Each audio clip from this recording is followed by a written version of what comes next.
From the Asgard Company Studios in beautiful Wichita Falls, Texas, from the finest mind in the modern fitness industry, the one true voice in the strength and conditioning profession, the most important podcast on the internet. Ladies and gentlemen, starting Strength Radio.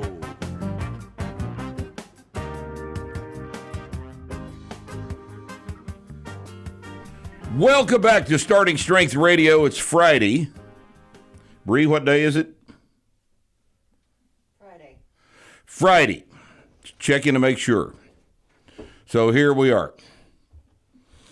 We are here, and I don't know what, the only thing you can do about it is turn us off. If you don't like the fact that we're here, feel fucking free, right? But I think you want to be here because you know that anytime we do a live call-in Q&A, that hilarity results and you learn some shit.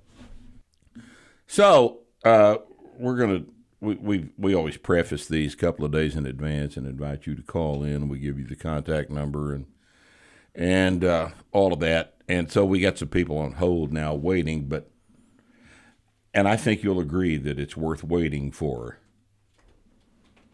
comments from the haters. I think I had a little too much vocal fry on that. Hold on just a minute. Let's see if I can do a better job with that announcement. Comments from the haters. Yeah, I like that one better. Let's start off with the most intelligent comment from the haters we've ever had.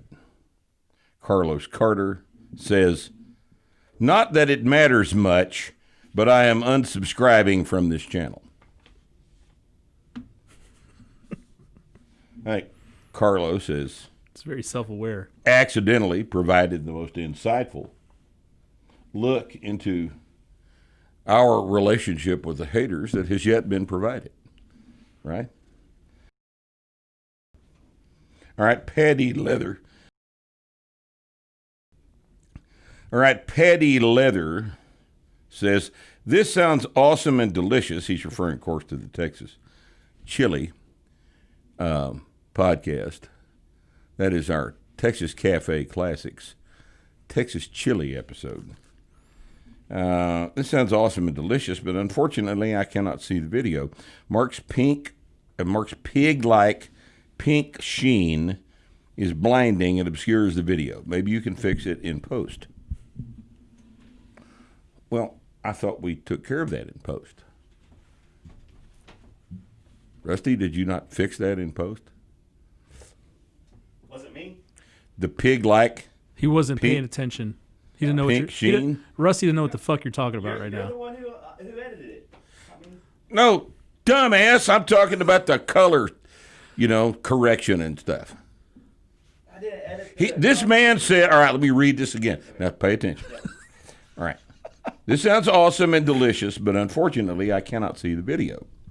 Mark's pig-like pink sheen is blinding and obscures the video. Maybe you can fix it in post-production. Post, he says. Because he's obviously an insider, and he thinks that, since he knows what post-production means, and he just calls it post. That you'll understand it, too. This is what Someone just donated $100. How much? $100. Why'd they do that? Well, that's what that little thing was in my ear. Yeah. Oh, when they do that, it makes a little noise? Uh-huh. Oh, I've seen that on porn. When you're doing your live shows. You're doing your live shows. When I do, yeah, that's what I thought that sounded familiar. Okay. So, did you fix the pinkness? Was it in fact blinding? I don't know. I didn't edit that one. God damn it, He's Rusty! Just trying to weasel out of it. I didn't Any way he edit can. Rusty's innocent here. All right. Here's Ryan Hazlett. So this is really good. This is from the clip, Running and Strength Training. Right? I don't understand why everyone follows him like a religion. What accomplishments does he have even in the world of weightlifting?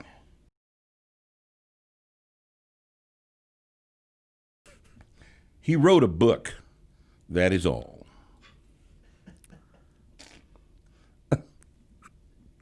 He's right. He is right. It's a very good question. I mean, that's what I've always said. I mean, why does anyone follow me like a religion? I hadn't actually noticed that happening. Because when people follow you like it's a religion, what happens? The They end up- ATF. I mean, what do I get out of it? Yeah. The ATF shows up and burns Yeah. your building down. The ATF, right? The ATF They treat you like the Branch Davidians. Is that what happens when people follow you like a religion? Boy, that sounds good. All right, let's see. Here's a real stupid one. Guy thinks I'm an alcoholic. I don't think I'm an alcoholic. I think it's 3 out of 3 criteria. And if you only have 2 out of 3, then you're not an alcoholic. Right. What are the 3 criteria? I don't know. I just made that up. It's got to be plausible. I mean, it's got to be. There's got to be a little list. It's got to of be things. something about. You know, like if you're a narcissist, there's like 7 Yeah, things. that's right. And That's right. shit. There's got to be a list. You got 5 of them, you're a narcissist. Right. Same thing with an alcoholic. I haven't robbed anyone for. Haven't robbed anyone. Haven't sucked alcohol. any penis for Haven't alcohol. sucked a cock for a drink. You know, the only times I've ever seen you drunk was when we had parties at your house. That's literally the only time I've ever seen you drunk. That's because you're only at my the house. At parties. There's a party.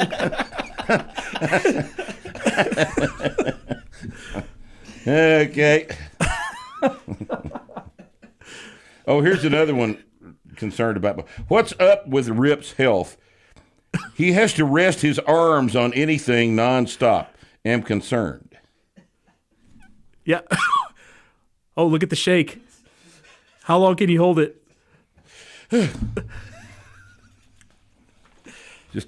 Maybe he's right. These guys. Oh, it's the back pain. You know, it's the back pain, I guess. All this leaning on stuff. You realize why I lean on shit. My back Shit hurts. Shit hurts. Hey, Rip, when you turn that way, the volume drops real hard. I know. Okay. I know it does.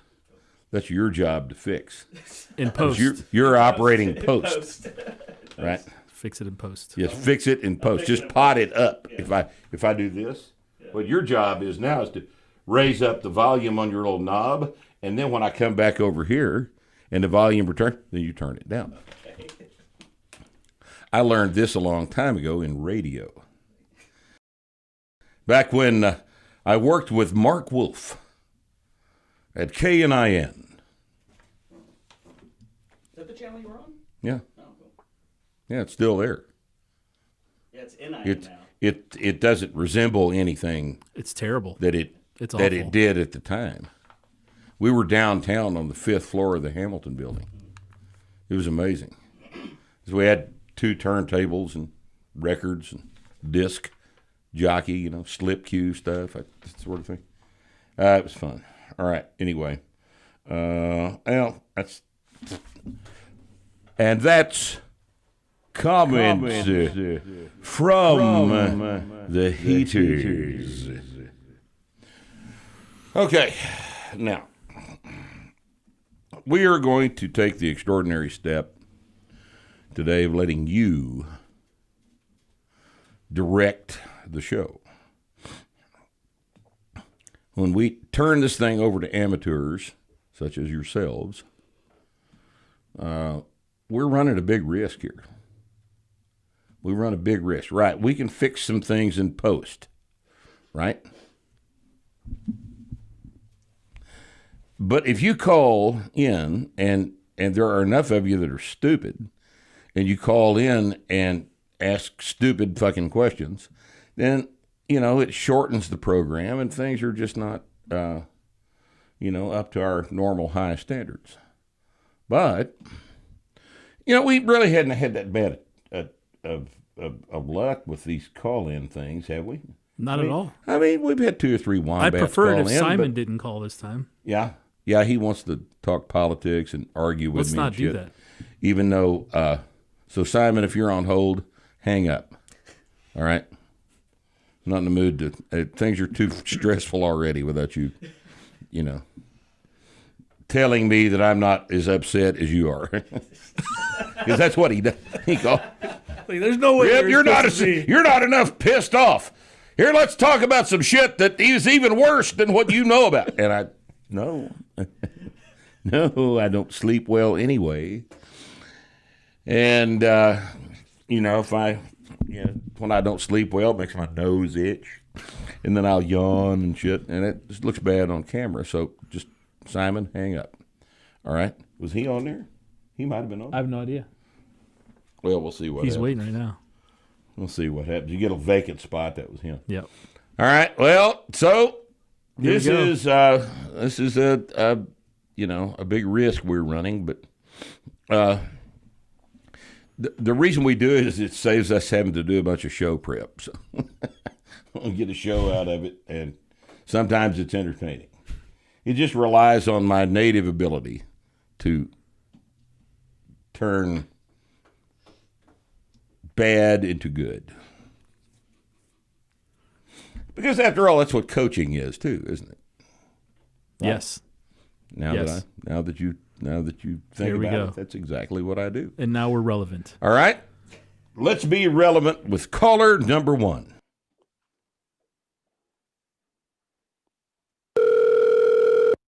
So there's going to be one ringy dingy in my ear, and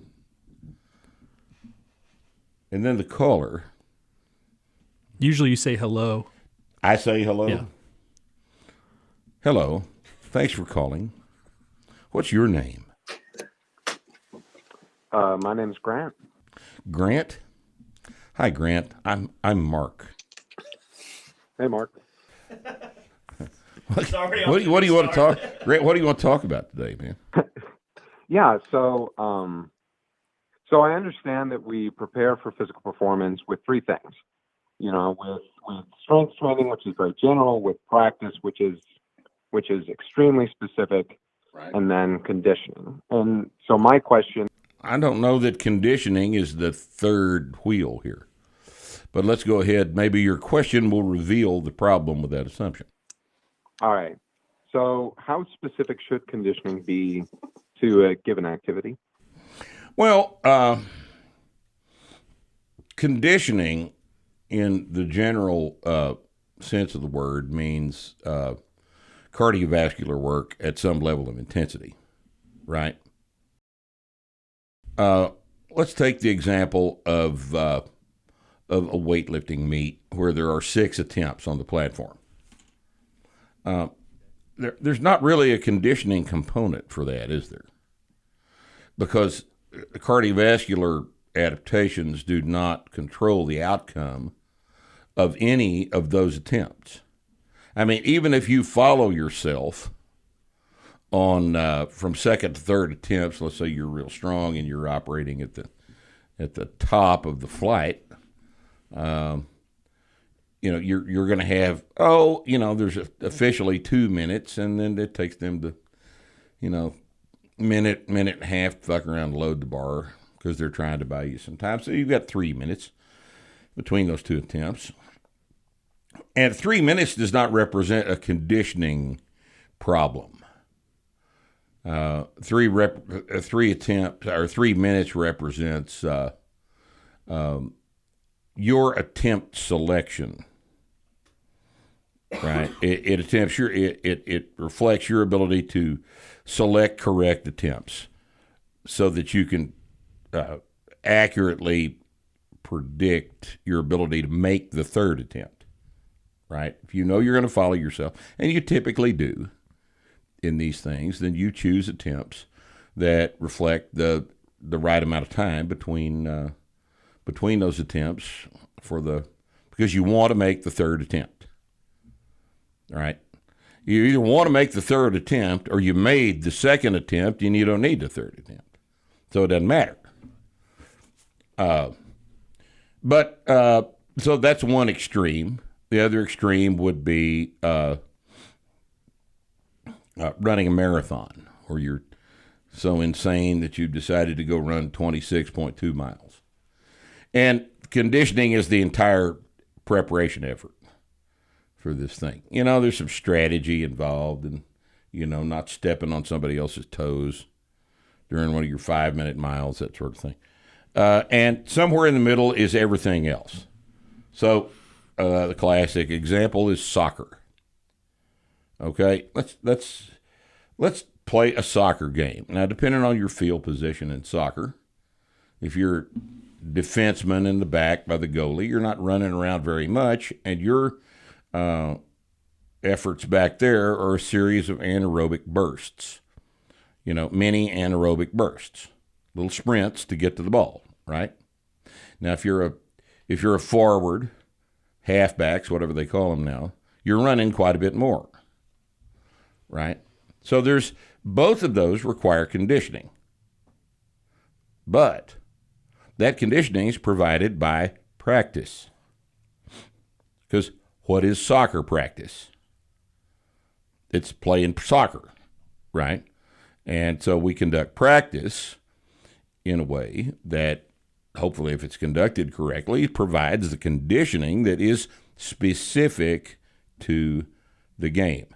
It's specific to the game because we're acquiring it during practice. Now, if you practice 3 days a week and you play a game on Saturday, that's 4 conditioning exposures that are specific to, not just to the game of soccer, but to your field position.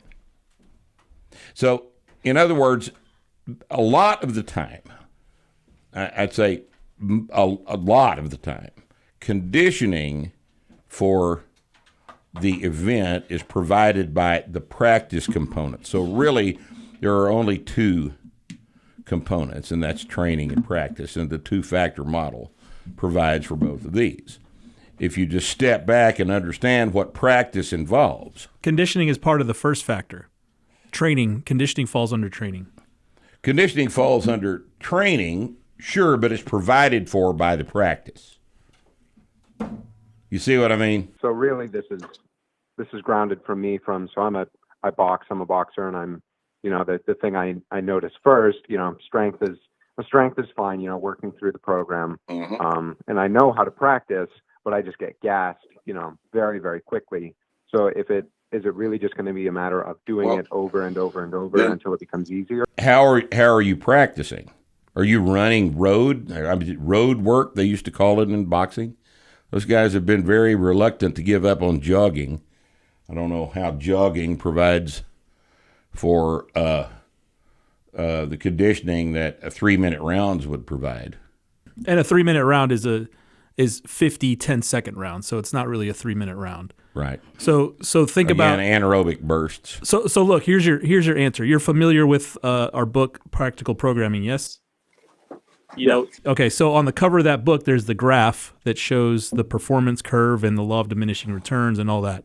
So conditioning follows that same trajectory, even though that's about strength. But if you think of conditioning along that same path, when you are new at a sport, doing the sport will provide sufficient conditioning. As you do the sport more and more, and as you become better conditioned, your conditioning will have to be more specific and individualized.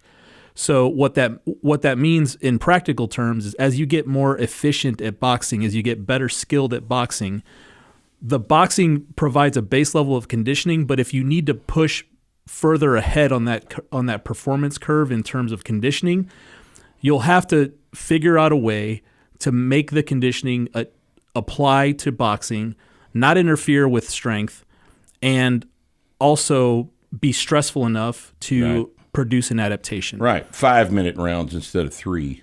Hit the bag harder. Hit the bag in 5-minute rounds. Hit the bag harder. And then, if you need to do stuff outside of the sport, then you use the thing that's the most efficient and easiest and least taxing in terms of wear and tear on your joints, which would be something like a prowler or an Airdyne or something. Now, here's another important thing to keep in mind with respect to that diminishing returns curve. That thing on the cover of the book is specific to strength training. And you'll see that curve covers a very long period of time, years, right? Conditioning is different. The shape of the curve is the same, but the adaptation comes on much, much, much more quickly. It's not structural. It's a metabolic adaptation. In other words, we're changing the chemistry in the structures that are already there, right? It also goes away very, very quickly, all right? And this is why you're familiar with two-a-days in high school football, right? 2 weeks, they train you two-a-days, and they beat the piss out of you, and amazingly enough, 2 weeks later, you're in pretty good shape because it's a conditioning stress, and conditioning is adapted to quickly, but you lose a conditioning adaptation very quickly as well. This is what is wrong with the military conditioning all year round, all right? It comes on quickly. You get to where you can run 5 miles in a fairly short period of time. But continuing to run 5 miles once the adaptation has already set in is extremely counterproductive for strength training because it fixes it up so you can't recover from your strength training. All right, this is what's wrong with CrossFit. It's the same thing. You can't get strong doing CrossFit because the constant emphasis on conditioning is a competing adaptation for strength. And everybody is aware of the fact that strength is more beneficial for the vast majority of tasks, except for the 26.2 thing, right?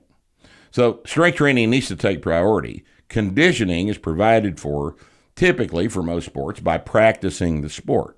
There are exceptions to that, and there are situations where a little more conditioning must be done. But to answer rare. your original it's extremely question, rare. Conditioning falls under training in that both of them are accumulated physiologic adaptations. They are not skill. But in the case of soccer and in most other sports, tennis, racquetball, fencing, Boxing. the practice of the sport provides the conditioning aspect of the accumulation of physiologic adaptation. So we're still back to the 2-factor model. It's not a 3-factor model. When you're talking about sports, especially anything really, anything that's not long distance running, the strength and the conditioning part are intertwined. So don't forget that. You can't separate the two out. And what I mean by that is as you get stronger, because people think they're either working on conditioning or they're working on strength. As you get stronger, what happens to your ability to do conditioning, whether it's doing the sport, hitting the heavy bag, or if you choose to do some other shit for conditioning. But what happens to your ability to hit the bag harder, to push the prowler harder? You're increasing. I don't know if you guys remember, like 10 years ago, work capacity was the buzzword. But what happens to your ability to tax your system as you get stronger, as your deadlift goes from 2 to 3 to 4 to 500 pounds? You can hit the bag harder, and therefore every bout of conditioning within your sport is more stressful, and you get better conditioned because of that. So strength always takes priority. The sport is the second is the other thing that you're practicing in terms of the 2-factor, and then conditioning just comes along for the ride. If you find 3 years into your sport that your practice is not enough to get you where you're not gassed, you either need to get more efficient with your technique, or you might need to add a little bit of stuff. But you might need to pay more attention to your diet, because a lot of that terminal endurance stuff has to do with what you ate that day, and that can't be emphasized enough. If you go into a 3-hour football game having not prepared your blood sugar levels to get you through the thing, you're fucking up. Sure, man. of course. You have to pay attention to all aspects of this. But if practice is being conducted correctly, generally speaking, practice provides the conditioning aspect of training. Okay? Thanks for the call. Now, see how productive that was? That was a good one. Allowed us to flesh out our thinking on the two-factor model, which is a very important contribution that we have made to the literature. Isn't that interesting that we made that contribution? And I didn't make that contribution. Well, I don't know about we. I made it, but I mean we, the Asgard company, our little community here, we made that contribution. Wasn't ex-Phys school that made that contribution? Aside from Wasn't ex-Phys? no, aside from the obvious things in the book and the moment model and all that, the two-factor thing is the most important thing we talk about. It is, because it allows It applies you to everything. It applies to everything, and it allows you to make accurate programming decisions. If you'll analyze the sport against the two-factor model, it sorts it all out for you. It's incredibly important, and I don't think anybody's appreciated that yet, but maybe one of these days. One of these days it'll show up in an ex-Phys text, and it'll probably be credited to, Kramer or Garhammer or somebody. Certainly not me. All right. Next caller. Here we go. Hello. Hey, Rip. This is Michael from New York. How are you? Hi, Michael. What are you doing, man? Got a question about that low bar back squat. Okay. I've got a weird sort of situation where when I descend towards the bottom, the left side of the bar, in just a subtle way, it twists forward in the transverse plane just a little bit. What can I do to correct that? Well, that probably is coming out of your knee. You said it's your left side? Yeah. Well, what you do is you set up your video, and you set the video up at about a 30-degree oblique shot from the left side, and you squat, and then you watch and see what your knee's doing. And what I will bet that you will find is that your left knee is dropping forward more than your right knee, and the bar is following that. And then, obviously, the correction would be fix the knee position. Okay, so I might need a little bit of a weight reduction. I don't know. I don't know that at all. No, I don't know that. You may get it fixed during the warm-ups on the next workout. You may well be able to cure it if it's not severe.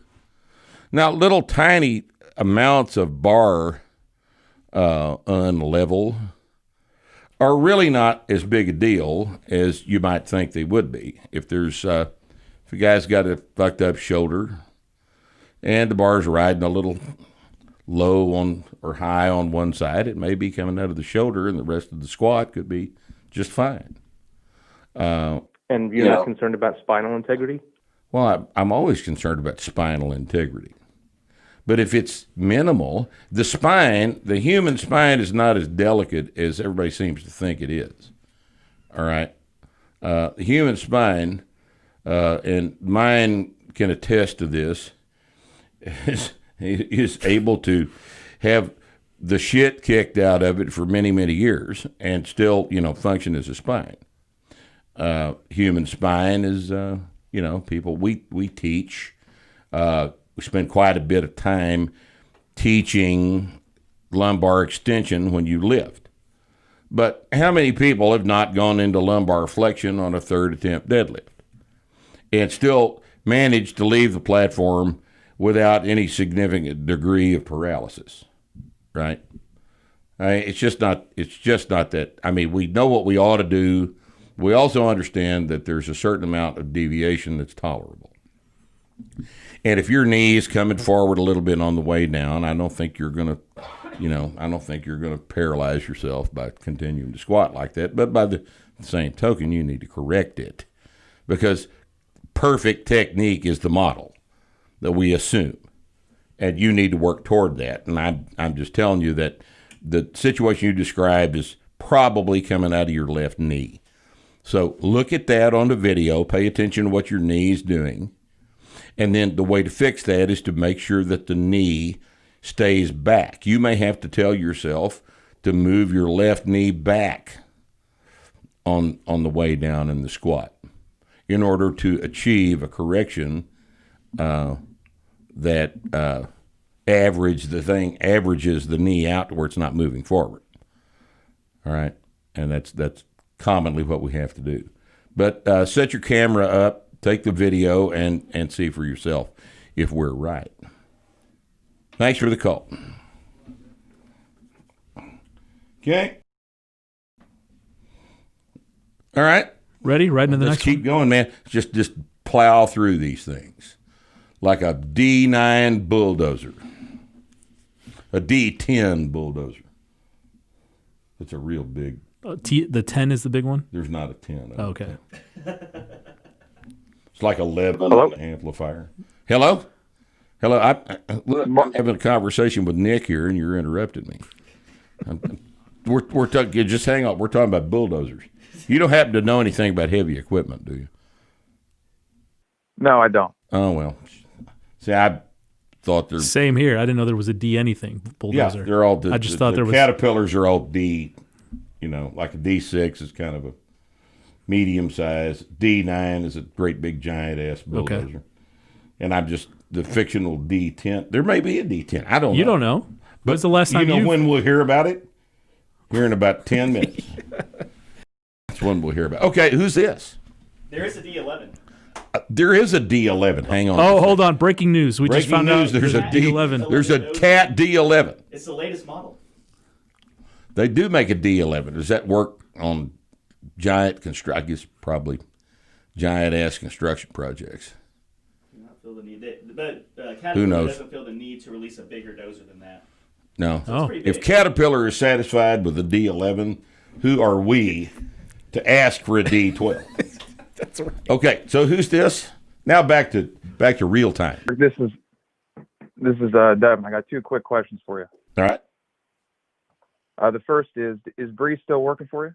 Yeah, we Still hadn't here. fired her yet. She's sitting here looking at you. She's here. Say hello. Did you say your name was Dudley or Doug? Devin. Devin. You fucked that up. Neither completely. one of them were right. I just heard the D part. Devin says hello. All right, question number 2. I was curious at what point in a trainee's career do you suggest they specialize if that's something they wanted to do? So, when did Chase decide he wanted to specialize in the press? Oh, How far along did he have to get before he did that? well, that kind of a decision is always saved for once the novice basic linear progression is over with. People that are intermediate trainees have been training long enough to have developed their own opinions about which direction they'd like to take it. So, a guy that's been training 2 months is not entitled to an opinion about that. But a guy that's been training a year and a half knows what he wants to do. And after all, it's his training, so we facilitated Chase's press emphasis quite some time ago. Now, you don't get to a 4-plate press within 2 or 3 years unless you weigh 450 pounds. All right? And if you're that much, then a 4-plate press is just baseline strength.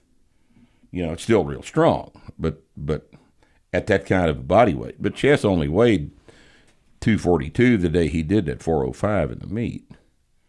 But he's been training for that for quite some time, and the press does take quite a bit of special work. You cannot emphasize the bench press if you're going to be a press specialist. How often you get Chase benching? Once every 2 weeks? Oh, I don't Something like I don't that. work with him like that anymore, but I think he benches twice a week probably still. Does he twice? I didn't know he was doing it that often. I had told For a him, long time he was benching once. I told him Is once, that just a long flat time ago. bench, or do you incline, or Nope. No, we don't do any inclines. Nobody here inclines. Yeah, unless the there's whole some the whole special time we injury worked with Chase, it was all just presses and press variations and regular old flat bench. Mm-hmm. He never did anything else Yeah, we other know. than he didn't stray too far from the basic stuff. I mean, he messed around with, the little dumbbell shit here and there, and he'd get bored and go back to his regular barbell stuff. But we don't use the incline because if you're doing the press and the bench press, why in the hell do you need an intermediate position? It's a waste of time. So we don't we've never used the incline, but Chase is pressing 4 days a week now. And if you're going to be a presser, you're going to have to press 4 days a week. Now, if you're going to specialize in the squat or deadlift, obviously maybe those things, because they're more fatiguing, can't be done 4 days a week. Yes, or would you say it can be correct. as long as volumes? That's correct. But everybody specializes in the squat and the deadlift. That's Right. the better way to think about that. Yeah, there's no reason to quote unquote specialize in those things because you need to You'd do be them doing anyway, regardless. You're doing them to their optimum ability to be trained anyway. And that doesn't represent a training specialization. That just represents a good program. Right. Yeah, usually the specialization thing is a result of competition and what you want to compete in, and then the training derives from that, right? Mm-hmm. Okay. One last quick one, if I may. All right. Power clean. I see that was retained in the Texas method, and I think one of the heavy, light, medium, maybe stars 5x5 when intermediate programming. Do you see that get cycled into an advanced program, or is that a waste of time? What do you think?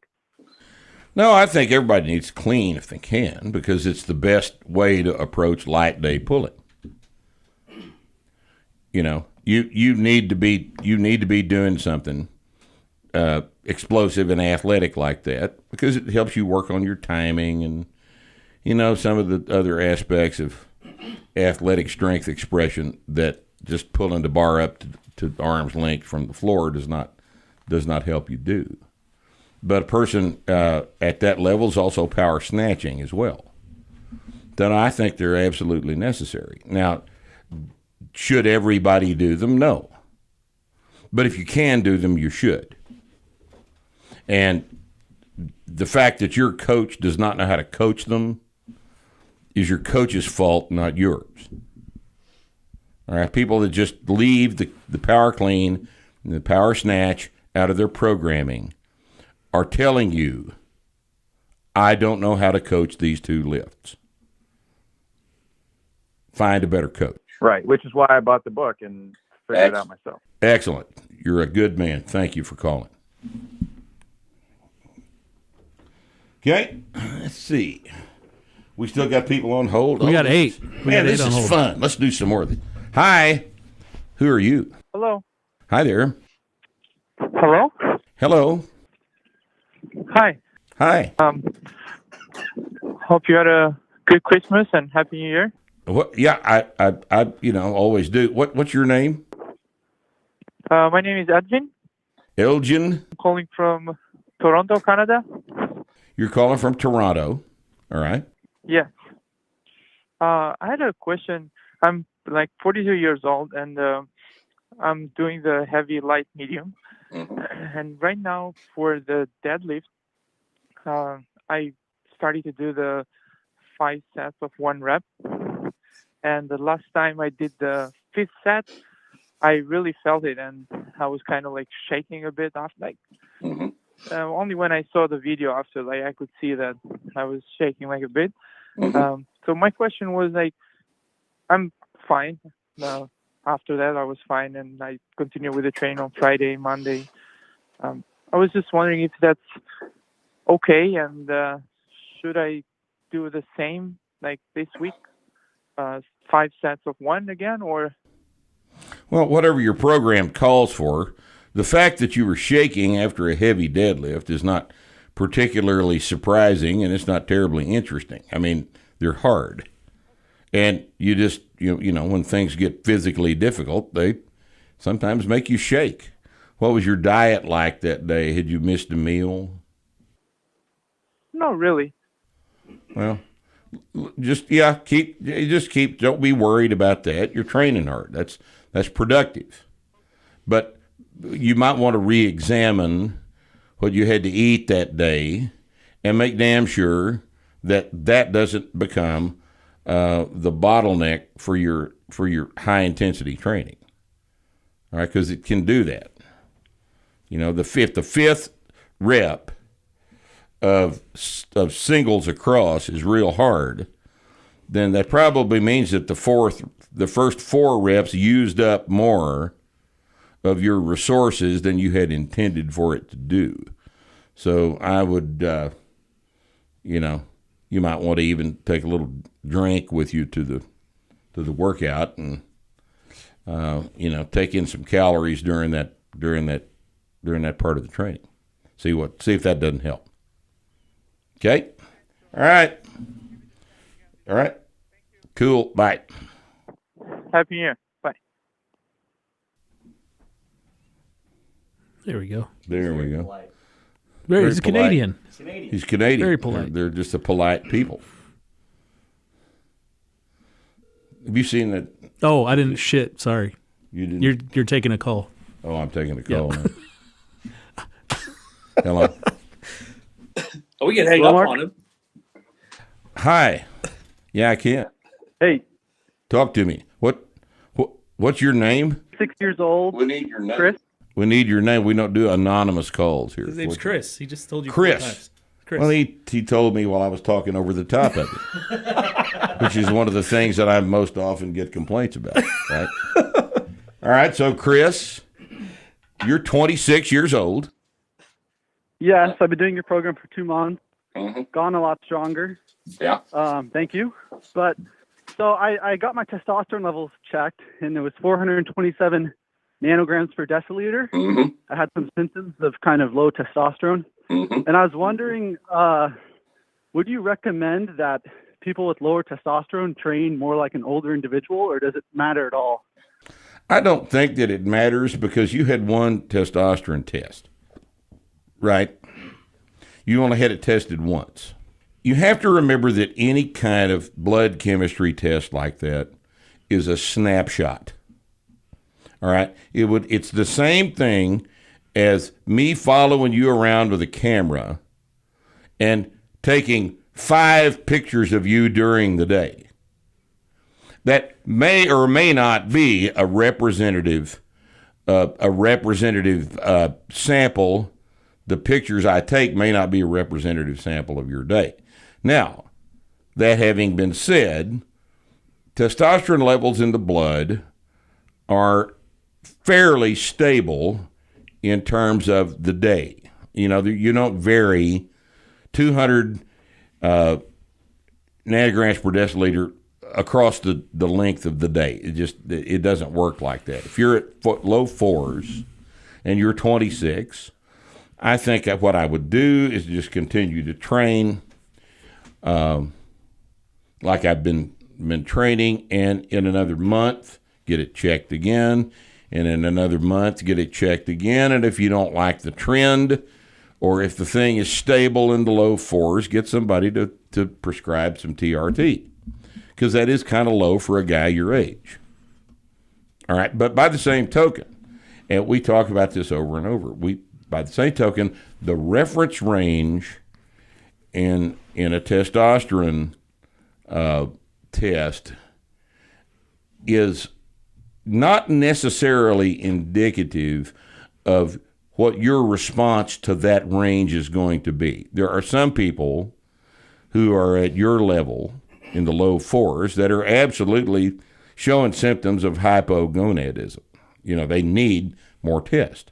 And there are other people who operate just fine at 300. So in other words, it varies. If you've got symptoms, then you treat the symptoms with more testosterone. And if you don't have symptoms, you don't worry about it. And because the reference range is not what doctors think it is, all right? Doctors are unfortunately in our system more trained than they are educated, and they're taught that this number means the following thing, and this number means the following thing, when it doesn't necessarily always mean the following thing. And but they're trying to see 3 patients every 30 minutes, or in some cases 14 patients every 30 minutes. And they're not, they're just going through there with a checklist, and wherever you happen to fall on the spectrum on the checklist is what they do, right? And that's not good. I've gained, I've put on about 150 pounds on my squat and deadlift, and they're into the mid 3s and close to 4s. So I'm thinking maybe it doesn't really matter. It probably doesn't. A kid your age is not typically who we look to need testosterone supplementation. When you get to be 40, we'll have a different conversation about this. But if you're 26, you ought to be just fine. I mean, just fine, right? You ought to be training your ass off, eating 5,000 calories a day, getting strong, getting big, and plowing a swath through all of the females that you come in contact with. All right? I'm trying my best, Mark. I assume you are. And good luck on that, okay? Yeah, I'm pretty busy on the last. Good for you. Good for you. It's an important time in your life, and it might not last forever. So enjoy it while it does. Thanks for your call. Okay. Well, I'm going to wait for you to tell me. Good luck so far. I haven't had a troll yet. No, not yet. Not yet. Now that you said it. Simon's next. Simon's Fucking probably. Simon will be next. Yeah. All right. Well, Did let's we see hang if up he's on there. Simon if he calls? We'll see what he's decide at the Maybe he has a training question this time. Might Or maybe he just be wants to that he say does. hi. Maybe he changed his mind. Could be. He wants to talk about something fun Yeah. instead of Wants the to end talk of the goddamn world. Wants to talk about Milton Friedman or something. Yeah. Great. Walter Williams. Walter Williams. Let's talk about Walter Williams. We lost Walter Williams a couple of weeks ago. As if 2020 could get any shittier. Chuck Yeager and Walter Williams within 2 weeks. Yep. Good God. We still have 2 more days. We still got 2 more We days. still have 2 Tom more Sowell days. may be dead this afternoon. Oh, shit. Yeah. All right. Let's see what happens here.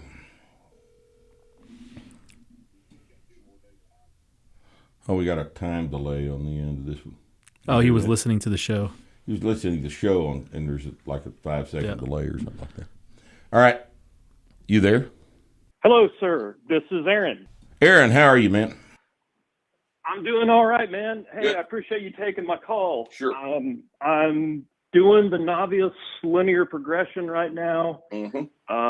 I've got the blue and the gray book and the video of myself when I work out. I've noticed Well, you're following all the rules, aren't you? I'm doing my best. Good. Doing my best. And so I've got a problem with my deadlift form. I run through the 5 steps and go through my checklist, but I've noticed on the video that my hips always have a tendency to drop before the pull, even when I think that they haven't. Right. And I'm wondering if there's just a simple cue besides keeping my ass up in the air that you could let me in on, or anything you might have to say. We see this every seminar. We'll have 1 or 2 people that do the same thing. It is sometimes difficult to fix because you can't feel it. As you mentioned, it doesn't feel to you like that's what's going on. All right. Now, what is happening when you do that is your previous existence has been wrapped up in your quads. All right. Before you started doing our program, you thought the squat was doing quads.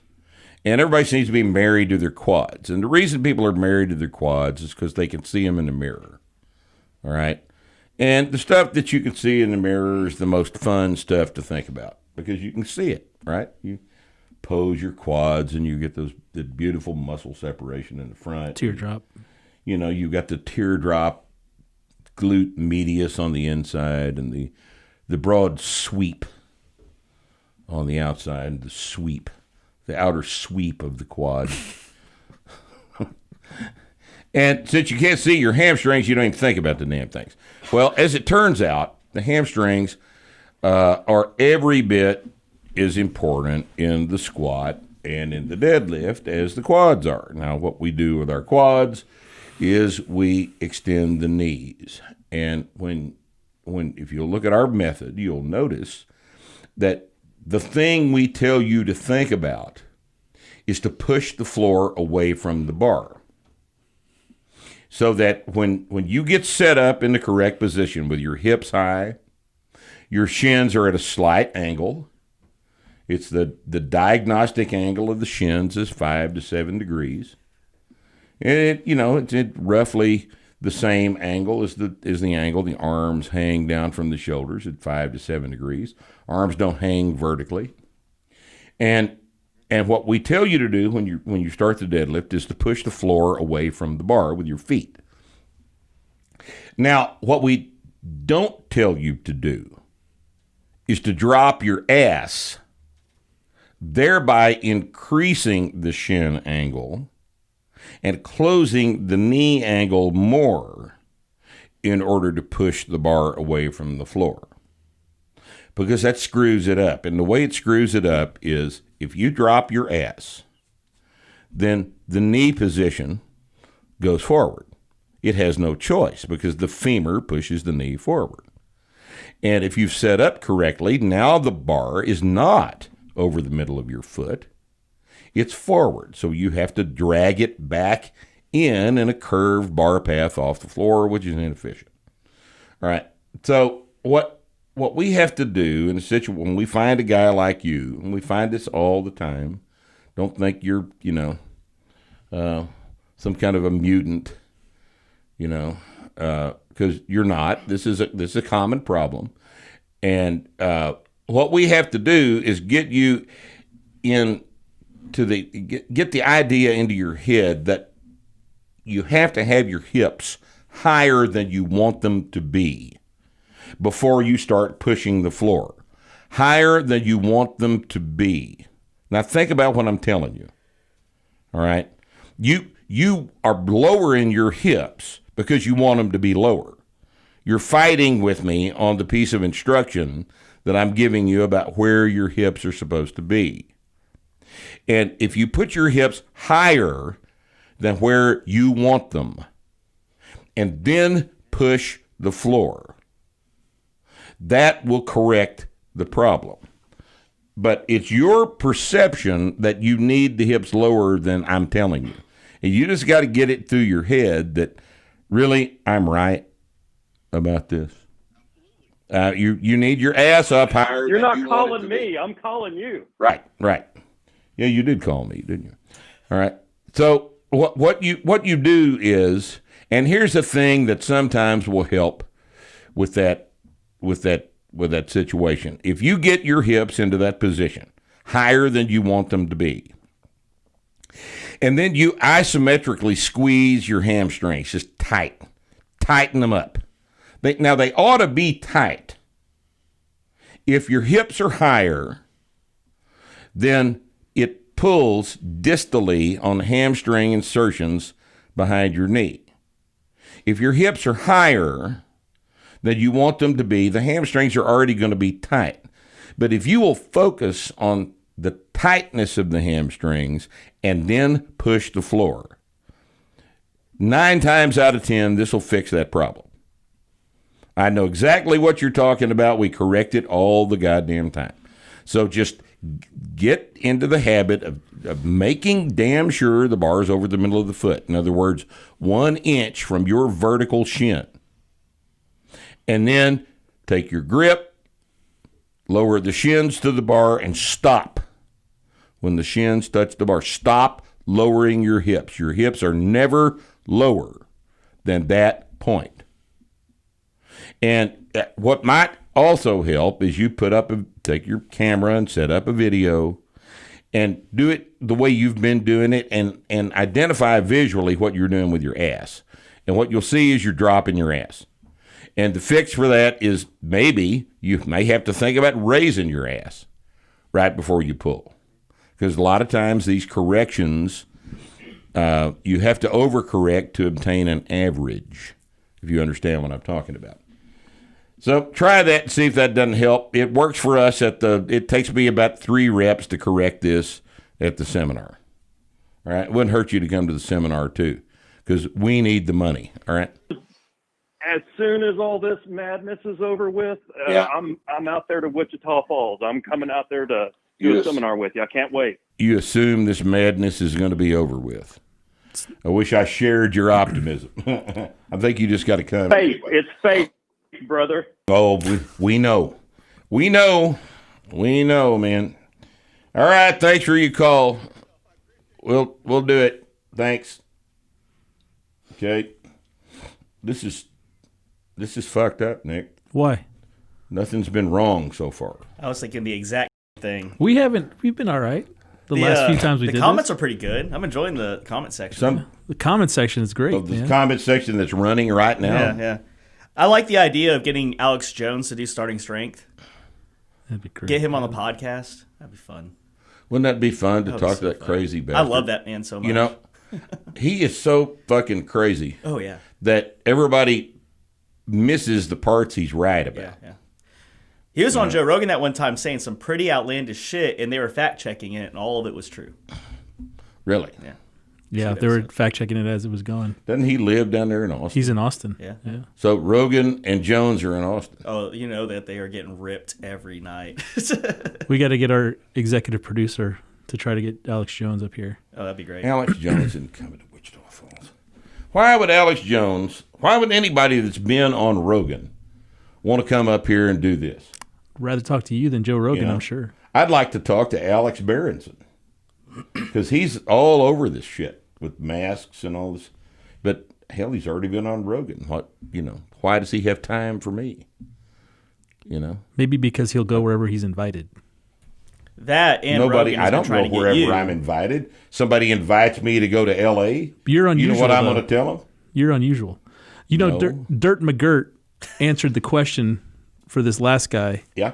About 10 minutes at the beginning of your 10-minute spiel there. He said, "Push your stupid feet as if you are shoving the earth away from your body. You're welcome."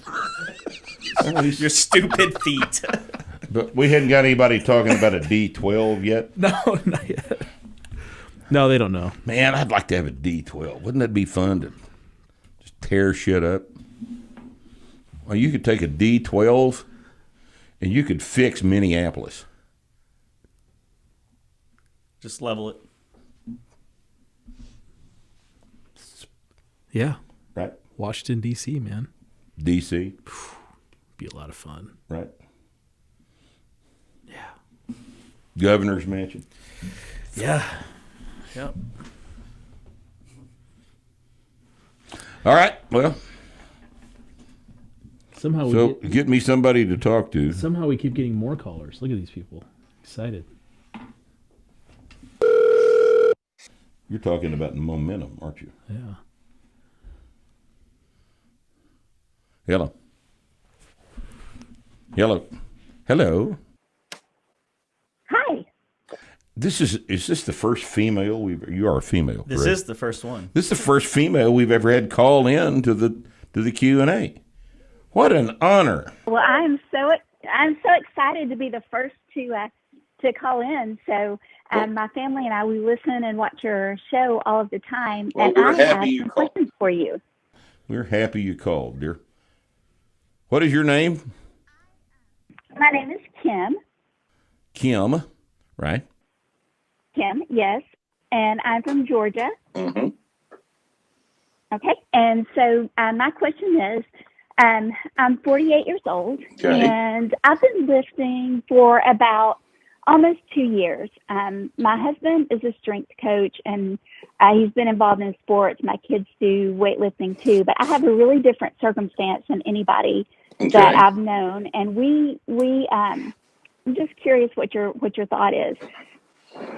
Before, I guess I'd say about 20 years ago, I lifted heavy. I did a lot of lifting, and then 13 years ago, I had a diagnosis of cancer. So I had breast cancer, and I had a bunch of reconstruction surgeries.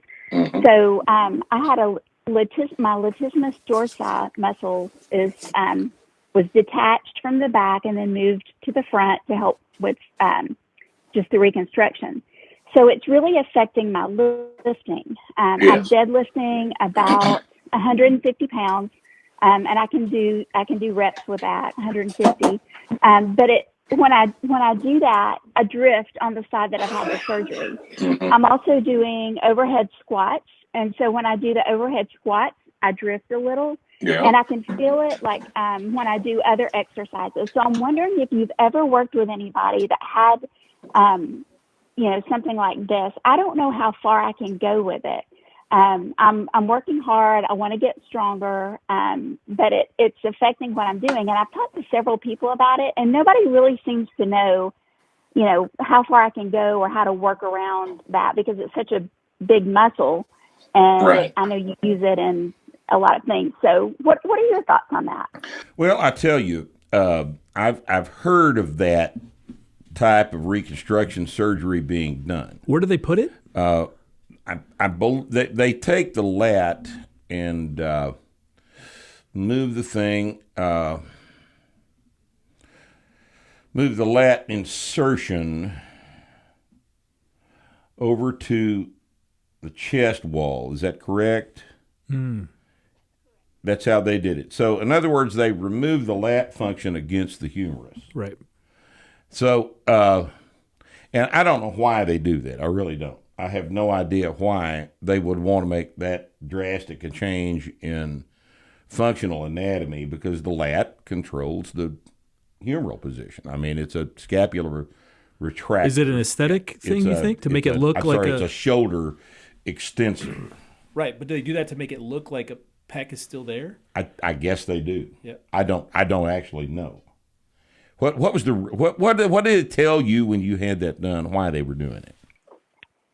Well, it's mainly to help support, because when you have the surgery, and I had a lot of bad surgery, so we're talking like 9 surgeries. So they probably took your pec minor, and did they take your pec too? So the pec minor. I think the implant is inserted up under that muscle, and the latissimus is there to help support that, because when you have those kinds of surgeries, there's a lot of other damage done. Sure. I wish I would have never done it, to be honest with you, because it limits what I can do. But I think it's more of a support, because that the skin is thin, and you're holding an implant, after removing a lot of other, tissues and things like that. Well, without having actually seen the rearrangement of the tissue, I can't really envision exactly what's going on. But I do know that if your lat insertion on the humerus, which is anterior proximal humerus, is gone, then that shoulder extension function that the lat provides is extremely compromised, and you're going to have a hard time deadlifting. And there's not going to be anything you can do about it. That's just all there is to it. I mean, there's a lot of things going on there that the lat takes care of. Overhead squat's going to be in the same. That whole posterior muscle mass controls all kinds of things.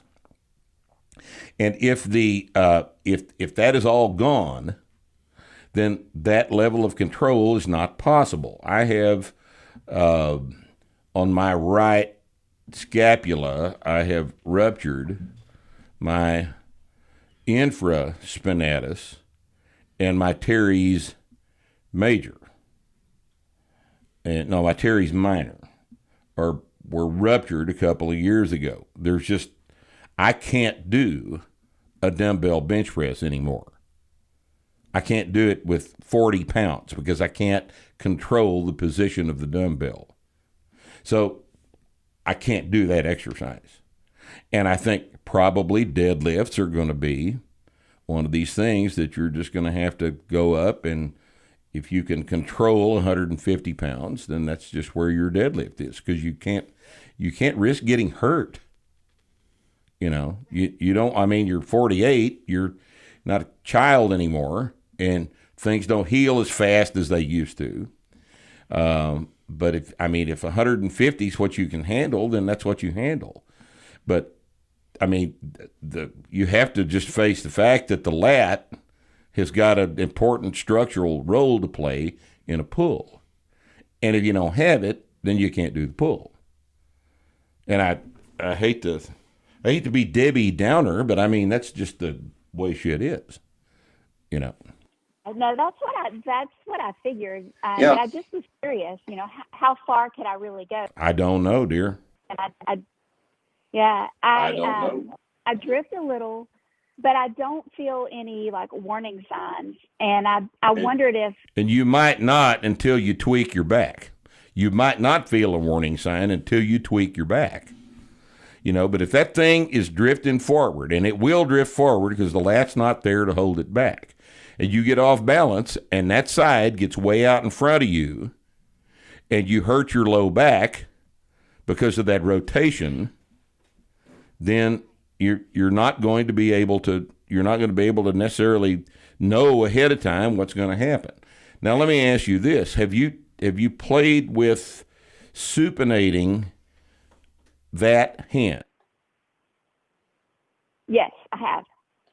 And pronating that hand, which way works best?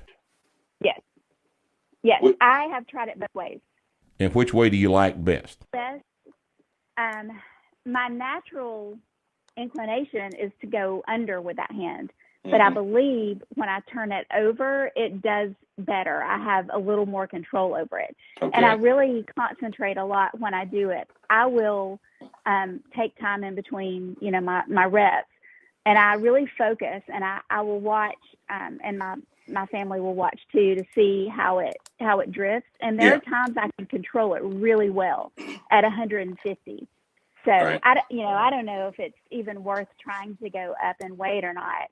I don't know that it is either, but Rip, 5 pounds isn't going to hurt. Rip, you know? Can I make a controversial, not even a suggestion, but open the discussion? All right. Do you think sumo deadlift would actually benefit her since she's not having to hold the bar back with her lats? It might, you know, because of the more steep, more vertical back angle. Sumo might be something you can try, but I mean, we're trying to get a training effect out of the deadlift, and if we remove the training effect by cheating it with the sumo, I mean, what the hell is the point?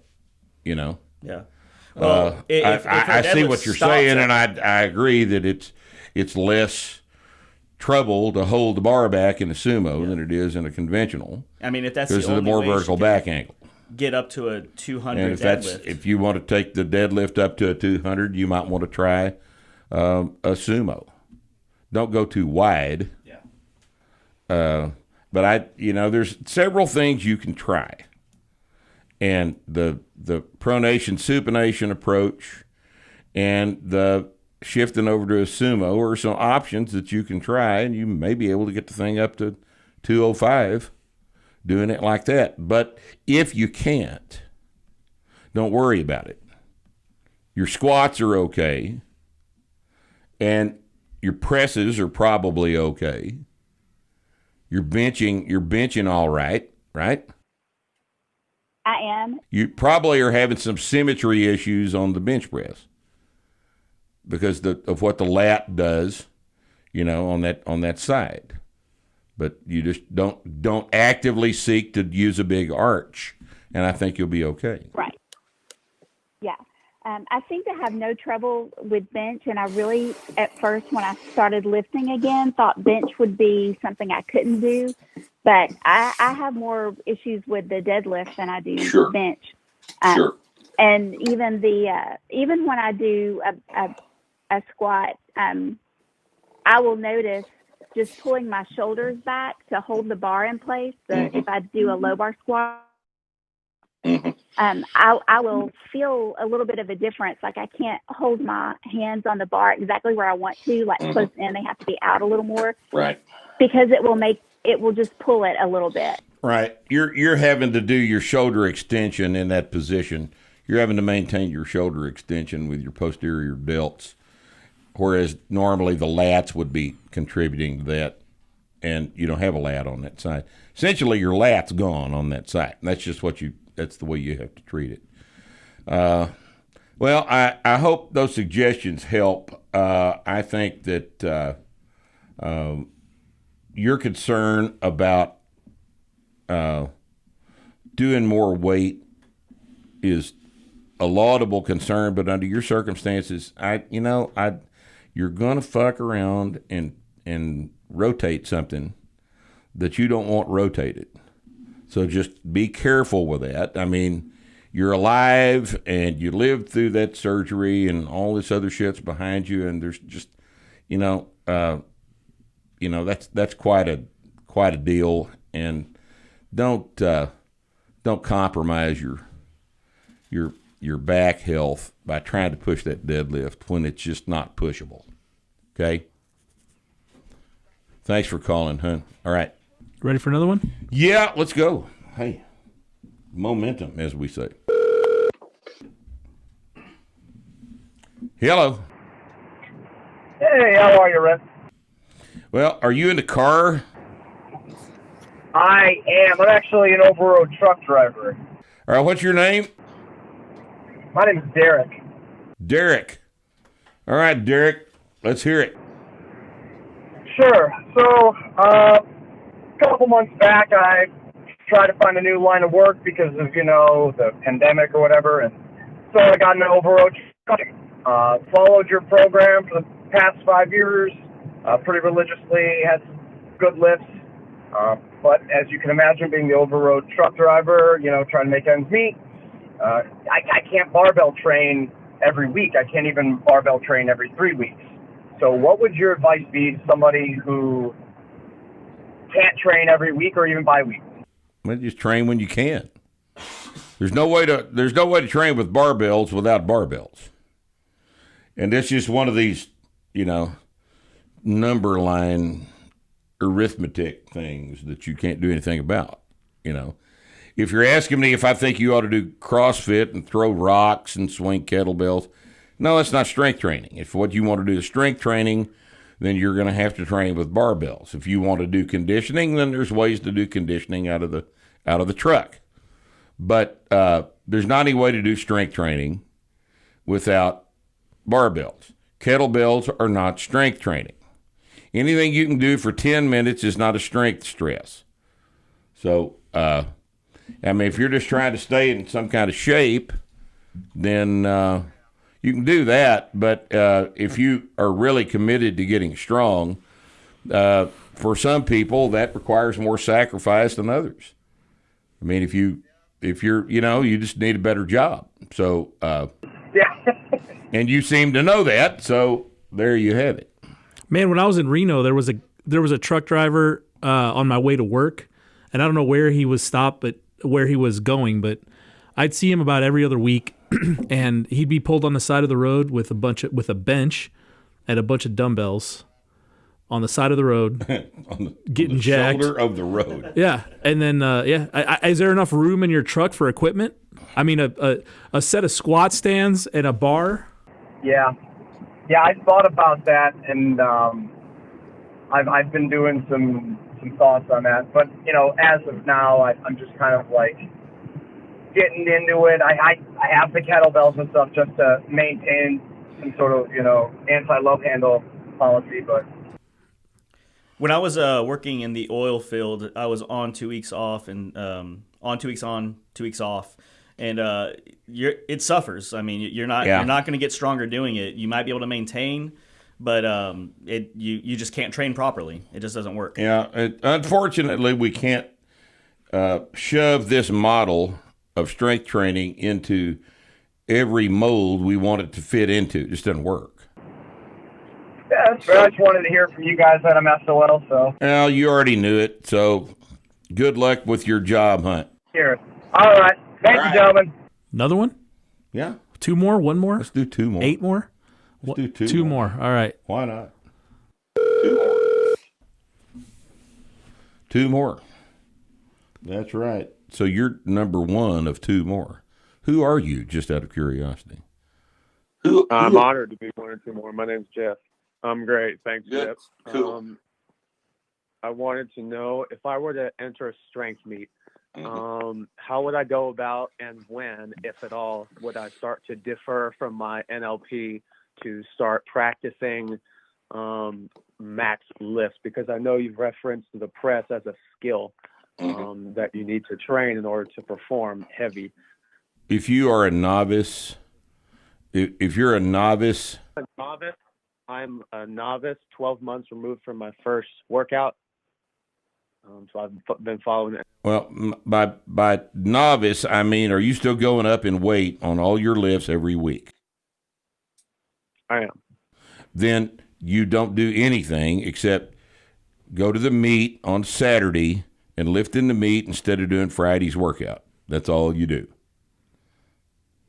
There's no taper for a novice because you're getting strong every workout anyway. How did you manage to drag your novice progression out 12 months? Well, I was 150 pounds when I started, so I had a lot of ceiling to gain. What are you weighing now? I weigh about 225. Oh, hell, that's pretty good. You actually did the fucking program. Like most people won't do. How old are you? I'm 23. Well, if I were you, what I would do. This is a fine young man. You're a model citizen. If I were you, I would just enter the meet and go to the meet and don't do a taper because you don't need a taper. You just need another PR. And instead of a PR set of 5, it'll be a PR single. So you're going to go in and your first attempt will be something that whatever he did last workout would be the 5 work sets you did on the last workout. That'll be your first attempt. And your second attempt will be a little more weight, and your third attempt will be a little more weight. And you do that on all 3 lifts. And obviously, the press, those attempts will be closer together in terms of the number of pounds on the bar than the squat and the deadlift. But this is your first meet is a learning experience. You are going to get beat. You're going to get beat.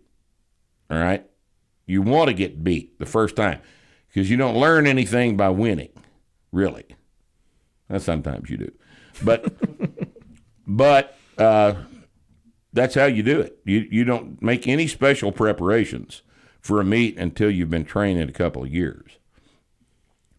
And at that point, you'll know what to do because you'll have been varying your training loads over the course of the week, and you'll understand what a taper looks like just from having fooled around with intermediate level training.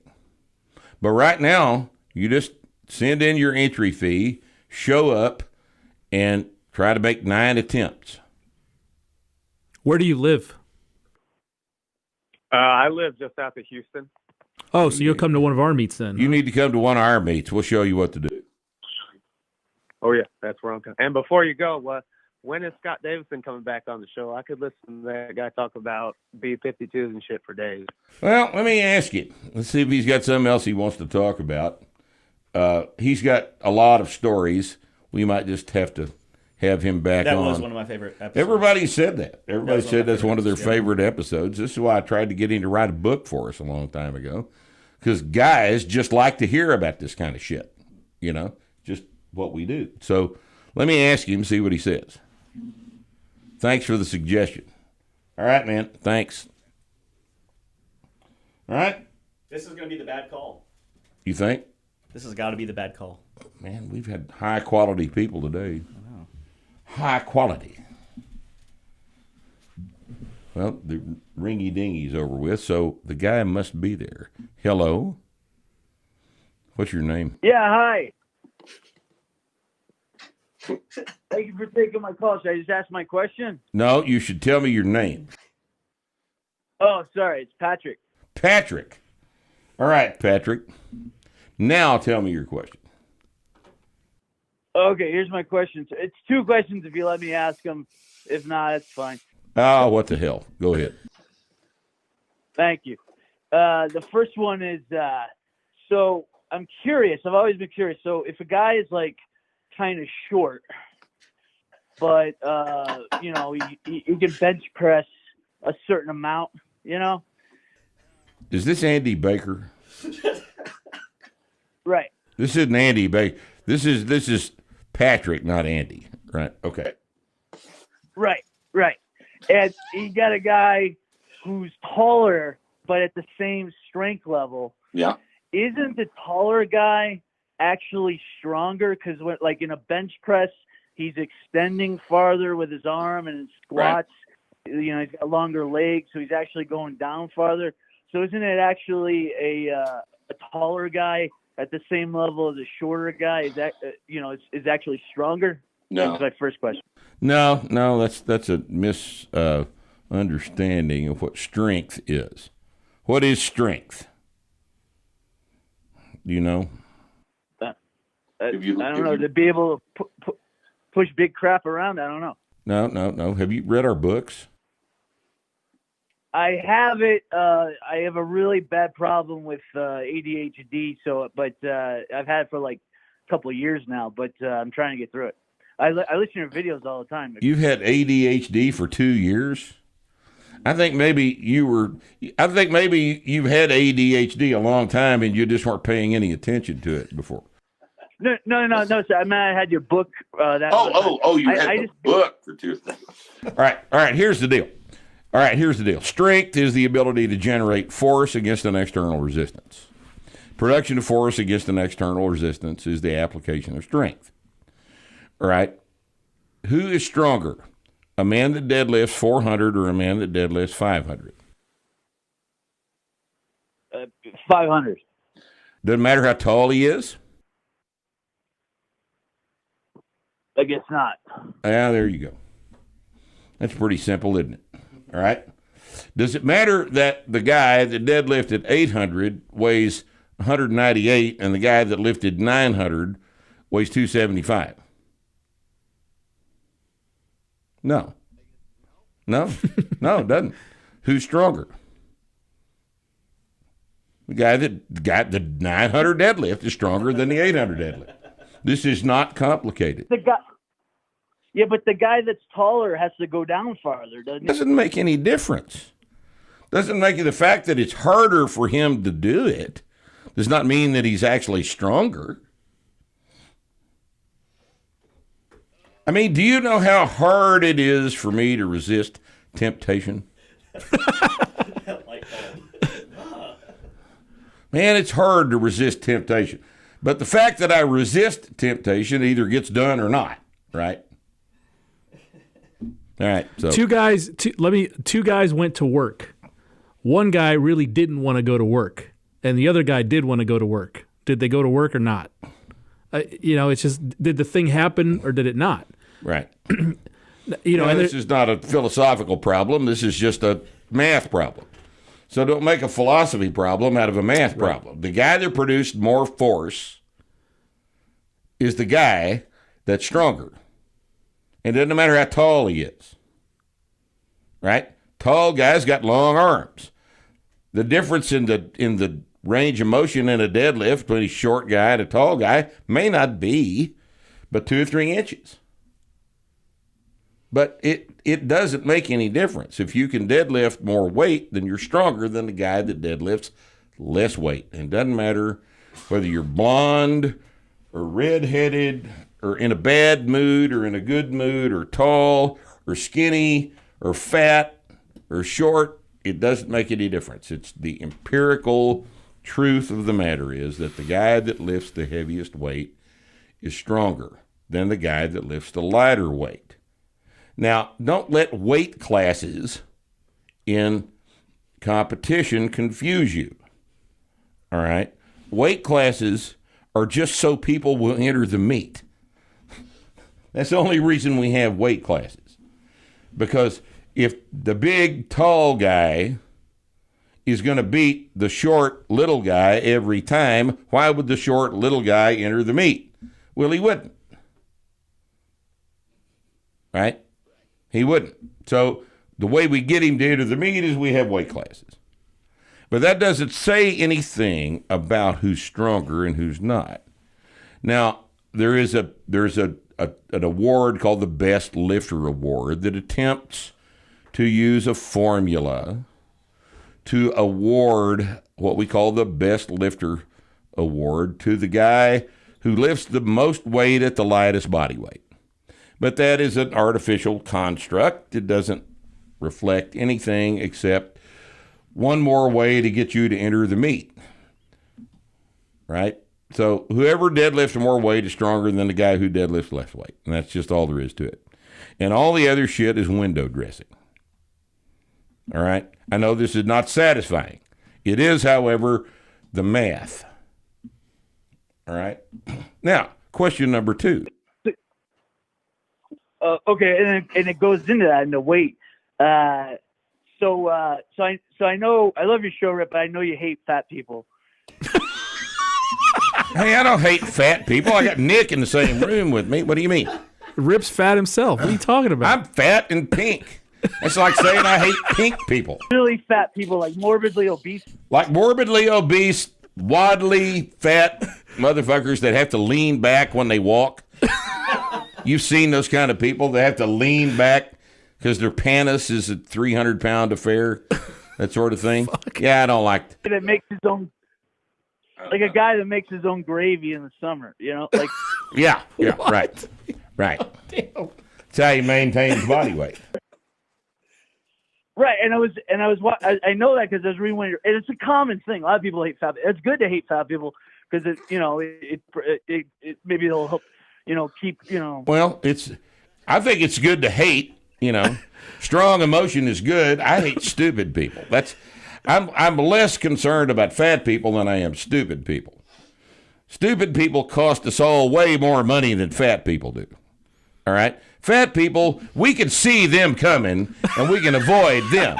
But stupid people look just like everybody else and you can't get away from them. Right? Yeah. Mitch McConnell is a perfect example. There you go. You can avoid Mitch McConnell. Governor Abbott. Abbott. Coming. Governor Abbott looks like a normal guy. But then you wait for him to do things and you realize these guys are stupid. Either that or they're just evil and they're hiding behind stupidity. Now, that's a possibility. Possible, yeah. That's a possibility. What's the question, Patrick? So anyway, Patrick, fat people. All right. Yeah, and because I read, it's years old, but like a thing on a forum you said. So that's how I knew that you had this loathing for fat people, which is good. But here's my question. All right. Here's my question. Here's my question. So if a guy is morbidly obese, right? Right. He's morbidly obese. And we're talking a BMI of like 78. Right. He's got a way more fat reserves on him than he needs. Literally, you guys know about the Scottish guy that stopped eating for a year, and he was morbidly obese, and then by the end of it, he was 180. No, I didn't hear about that. No, that was a study. It was a thing done in the 80s, and it was all documented and everything. So my question is, if you got a morbidly obese guy who starts doing a program and he starts powerlifting, right? But he's eating at a caloric deficit, but before he was eating enough to feed a family of 5 Nigerians. Right. And now Nigerians don't eat that much. You talked about 5 New Jerseyans. Fat Nigerians. Right. Fat Nigerians. All right. I don't know. Fat Nigerians. Got it. And he's eating but then he goes to now he's eating at a deficit. And he's powerlifting. My question is isn't he going to still build muscle because he's still eating enough to build muscle and lose weight because he's surrounded by food. Yes. Yeah, he's awash in food already, essentially. All right, so, and we talk about this in the article called A Clarification. And I know you've read that because, you're obviously a literate man. And the situation where you got a guy that's starting off training and he's already a fat pile of shit. All right? Fat pile of shit can make the same kind of progress on a caloric deficit than little skinny fucker can because of the fact that he will remain in an anabolic state even in a caloric intake deficit because he's already got a caloric surplus surrounding him under his clothes. Right? Yeah, so, a guy that's in a situation like that, guys, starts the program and he's 375, right? And he's only squatting 115. Well, this guy, all he needs to do is maintain protein intake. And if he maintains a decent protein intake, he's going to make real good progress and increase muscle mass and increase strength, even as his body composition improves. Now, this doesn't happen very often. And the reason it doesn't happen very often, because a guy that lacks the self-discipline to have kept himself from getting to 375 is not typically the guy who suddenly starts a program requiring discipline and training. All right, so we don't see it happen that often. But in the hypothetical situation that it did happen, guy starts off, fat bastard starts off training, and he is eating 200, 250 grams of protein a day and salad. Well, he's going to do just fine because his caloric surplus will be contributed to him from his fat stores. So there you have it. Okay. All right. Now, can he get that protein from like powders, or does it have to be meat? He can get it from anywhere he wants it. He can get it from whey protein or tuna or roast beef or protein's protein. Protein. As long as it's from animals. As long as it's animal protein and not pea protein. You don't get it from a company that sells things to vegans because those companies are immoral because they're contributing to eating disorders all over the world. Yeah. Got it. All right, man. Thanks for your call. I got to go pee, so I'm going to let you go. Man, I hope Patrick calls next time. That was fantastic. That was a fabulous call. The comment section loves Patrick. Oh, Patrick's great. Patrick's all He's right. like, I have ADHD, and then he demonstrated it to us. Yeah. I love that. Keep talking, Patrick. Don't let them shut you down. Patrick, send us your email. We'll get you a shirt. God, I love Send that guy. Patrick a shirt. That'll be Bree's job. Bree hadn't been fired yet, so one of her last official acts will be to send Patrick a shirt before we fire her. Thanks for calling. Thanks for listening today. And we'll see you, hopefully, in the future at some point. Next time we have one of these little call-in wing dings, we'll see you again, and hope you will have decent questions like we had today. And as always, it'll be Friday. Next Friday, Starting Strength Radio. Ta-ta.